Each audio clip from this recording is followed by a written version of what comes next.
प्रकाश सावंत। मी इयत्ता 8वी मध्ये शिकत आहे। मुले मोबाईलच्या विळख्यात सापडल्याने आज त्यांचा वाचनाजवळ खूपच दुर्लक्ष झालं आहे। यावर उपाय म्हणून आमच्या वर्गाने वर्गग्रंथालय व वाचन क्लबची स्थापना केली आहे। आज शिक्षण सप्ताह निमित्त आम्ही प्रकट वाचन करीत आहोत। माझे नाव रिया रणजित रेवडेकर आहे असून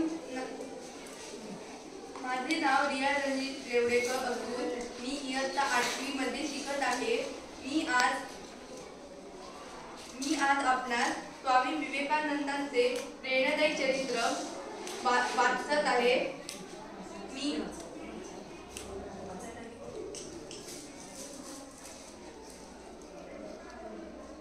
स्वामी विवेकानंदांचा जन्म एका धार्मिक कुटुंबात झाला।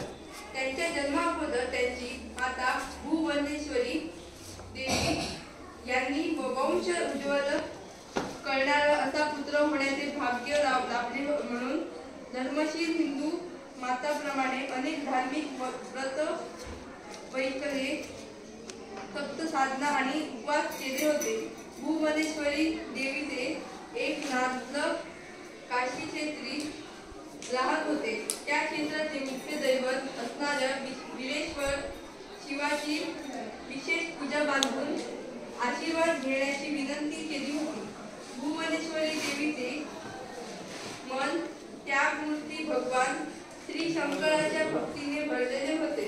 एके रात्री भुवनेश्वरी देवीला असे स्वप्न पडले की तेच त्यागेश्वर महादेव आपल्या ध्यानातून जागृत झाले आणि त्यांनी आपण तुझ्या पोटी जन्म घेत आहोत असे तिला सांगितले। जेव्हा त्यांना जाग आली तेव्हा त्या आनंद विभोर होऊन गेल्या होत्या। भुवनेश्वरी देवींनी या मुलाचा वीरेश्वर शिवाचा कृपाप्रसाद म्हणून स्वीकार केला। त्यांचे नामकरण वीरेश्वर असे केले।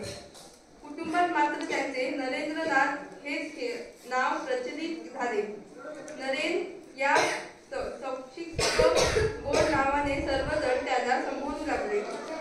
कोलकात्याच्या ज्या दत्त कुटुंबात नरेंद्रनाथांचा जन्म झाला ते कुटुंब ऐश्वर्य संपन्ना, दानशूरपणा, विद्वत्ता व पांडित्य आणि स्वातंत्र्य वृत्ती यासाठी सुविख्यात होते। धन्यवाद।